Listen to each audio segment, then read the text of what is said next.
எல்லாருக்கும் உங்களுக்கு தெரியும். அது ஒரு அரசுக்கு எதிரியாக நான் சொல்லியிருக்கேன் ஆல்ரெடி.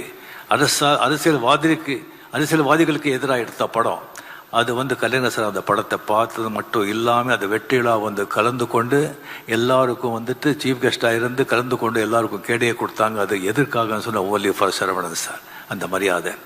அப்படியே இப்போ ஸ்டாலின் சார் மரியாதைக்குரிய சீஃப் மினிஸ்டர் சார் இங்கே இவ்வளோ வேலையை விட்டு இங்கே வந்திருக்காங்க அப்படின்னு சொன்னால் சீஃப் மினிஸ்டர் ஒவ்வொரு நாளும் வேலை மதிக்காத நாட்கள் இருந்தாலும் தேர்தல் நேரம் சொன்னால் ஒவ்வொரு நாளும் ஒவ்வொரு மணித்துளியும் ஒவ்வொரு வினாடியும் வேலை மதிக்கவே முடியாது. அந்த மாதிரி இருந்து கூட அது எல்லாத்தையும் விட்டுட்டு இங்கே வந்திருக்காங்க சொன்னால் இங்கே வந்திருக்கிறதுனால ஒரு 100 ஓட்டு ஒரு ஜாஸ்தி கிடைக்காது.